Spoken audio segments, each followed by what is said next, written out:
Are you waiting for the Australian property market to crash before you buy? Then you need to hear this. Right now, experts are predicting another 4 to 6% rise this year, and that crash that you're banking on, it's probably never coming. And here is why waiting could be the most expensive mistake you can make in 2025. Hey everyone, welcome back to the channel. If you are here for the first time, I break down Australian property market, no bullshit, just facts. By the end of this video, you'll understand why timing the market might be costing you more than jumping in right now. Let's start with the elephant in the room. Is Australian property market going to crash in 2026? The short answer is almost definitely no. A real crash does not just mean that the prices drop a bit or drop a lot. A crash means forced selling.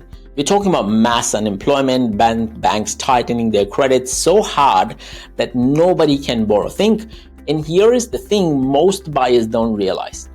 Australian property prices just hit a median of $815,000 nationally this year in February 25. That's up 6.5% year on year. And every major analyst from KPMG to Reuters is forecasting another 4 to 6% growth this year. This is what we call consensus. KPMG Chief Economist Dr. Brendan Ryan said, "We are still seeing solid price gains over the next 18 months, especially in 2025, as RBA starts to introduce rate cuts." So why does everyone keep talking about a crash? For two reasons. First, the prices feel way too high. They've risen almost 40% in 5 years, and that's scary for a lot of people. But high prices don't equally mean bubble. They equal supply and demand. And second, this is crucial, the media takes more money from fears than facts. Market might crash, they get more clicks. Could prices dip in some areas? Absolutely. Brisbane might cool off a bit, regional hotspots could soften, but a national collapse, that's fundamentally, things just aren't there yet. We have a supply shortage of 200 to 300,000 homes, and most mortgage holders are ahead on their repayments. So if you're waiting for that 20 to 30% crash before you buy, you might be waiting forever. And here is where it gets really expensive. Let's do some quick maths. And trust me, this is where it gets real. Say you're looking at a house for $800,000 today, and you think, I'll wait 6 months, and if price drops, I'll save money. But prices don't drop, they rise 5%. The same house is now $840,000. You just lost $40,000 by playing the waiting game. But what if I wait a whole year and price drops? Let's say the price drops somewhere around 3%, which almost all experts say won't happen, but let's play along.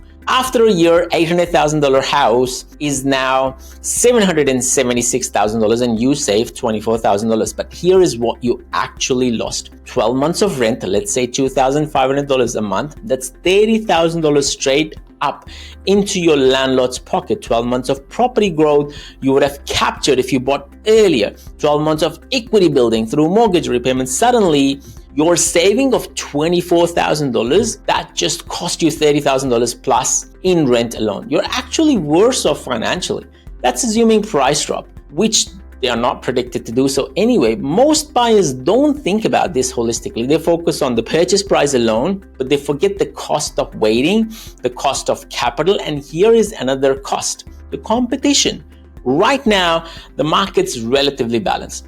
Some sellers are motivated, some are negotiating powers in certain suburbs, but the second the RBA rate cuts again, with the federal laws changing, and they will, all of those buyers sitting on the sideline are going to flood in back into the market. And suddenly you're in bidding wars and homes are selling for $50,000 to $100,000 over reserve. There's already a term for this. It's called FOMO, fear of missing out. 1 in 2 prospective buyers right now say that they feel pressure to act immediately to avoid higher prices or higher rents. Pre-auction offers are becoming really common again. When everyone rushes in all at once, you lose your advantage. So by waiting for that perfect moment, you might actually be setting yourself up for the worst possible moment. Let's talk about what's really going on here, because this isn't just about numbers, it's about the psychology. The loss aversion, that's the technical term for it. Humans are wired to avoid losses more than we see gains. We would rather not lose $10 than find $10. It's just how our brain works. So when you're really thinking about buying properties, your brain screams, what if I overpay? What if the price drops right now after I buy? That fear is so powerful that it makes you wait. Even if the waiting cost is more in the long run, you'll still wait. And there is something called anchoring. You remember when your mate bought a house in 2020 for $600,000, and now similar houses are selling for $850,000, and your brain anchors to that $600,000 and your mate, thinking that it would come down eventually. But remember, in 2020, when he was buying that property for $600,000, you were anchored to $500,000 or $400,000, and you kept telling him what a stupid decision it was. But it won't. The market moves. Supply gets tighter. The demand gets tighter. The anchor is holding you back. Then there is this media. Every week there is this new headline.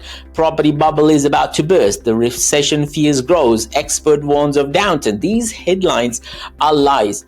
They are designed to grab your attention and not give you a balanced view. The media is here to entertain. They are not here to educate. And here's the truth. Property markets move in cycles. They always have, they always will. But in Australia, those cycles trend upward over time. The long-term direction is always up.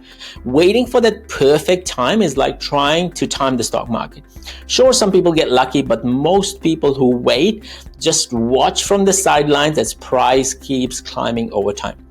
I've seen this happen time and time over and over again. Buyers in 2020 thought prices were too high.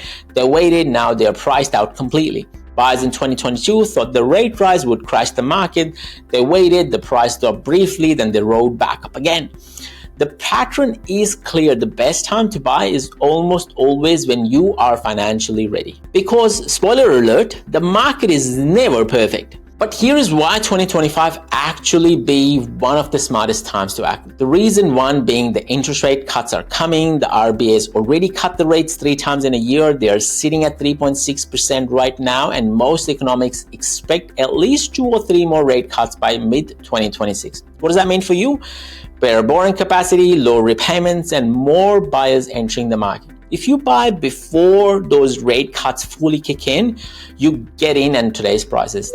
Then when the rate drop happens, your borrowing capacity increases, so does your equity, because price rises when more buyers can afford to enter. Reason 2, the government incentives are expanding. From 1st of October, the first home buyers guarantee scheme has expanded, and this is massive. It means more buyers can get into the market with smaller deposits. But here's the catch. These incentives are estimated to push prices up by as much as $50,000 to $80,000 in active markets. So the very thing designed to help first-home buyers would make it harder if you wait too long. And the reason 3, supply is still critically low and is going to remain low for, we're talking about $200,000 to $300,000 homes in Australia. Building approvals are low, construction costs are still high, and that supply shortage isn't getting fixed in 2025 or 2026 or not even in 2027. As long as the demand outstrips supply, prices will keep rising. But the key takeaway is, if you're financially ready and if you've got your deposit and your borrowing power and a solid plan, then 2025 is a window, not a trap. Because it's not, prices could drop. Yes, there has been locations where in some areas it absolutely has happened. Could interest rates stay higher for longer? Possible, if inflation surpasses, on the upside, right? Could the economy slow down? Sure, global uncertainty is real, right? With wars around the corner. But here is what RBA's own financial stability review says. Australian households and banks are well positioned to weather uncertainty.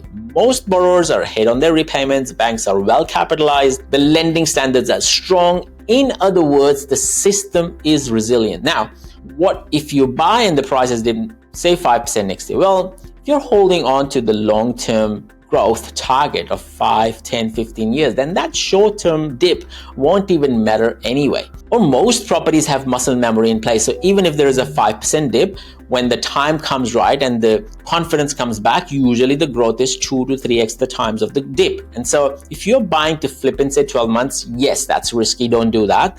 The real risk is never buying at all, because you're waiting for that perfect moment. Because while you're waiting, the rents are still rising. In January 2025, for example, rental inflation hits 5.8%. That's money you'll never get back. While you're waiting, the deposit that you've saved is being eroded by these house prices and you're running to a standstill. While you're waiting, buyers who took action are building equity, locking in rates and getting ahead. So yes, there are risks, but there are also risks in not acting. All right, so let's wrap this up. Stop waiting for the perfect moment. Start looking for the right property, because in Australian property market, the best time to buy is almost always when you're ready, not when the market is. If this video helped you see things differently, smash that like button please and subscribe. If you want no bullshit property insights, and drop in the comments below. Are you buying in 2025 or are you still waiting? I read every single word and every single comment, so please do reach out. Thank you for watching to me today. Take care, stay safe, keep smiling, keep investing. This is Mox checking out. Adios.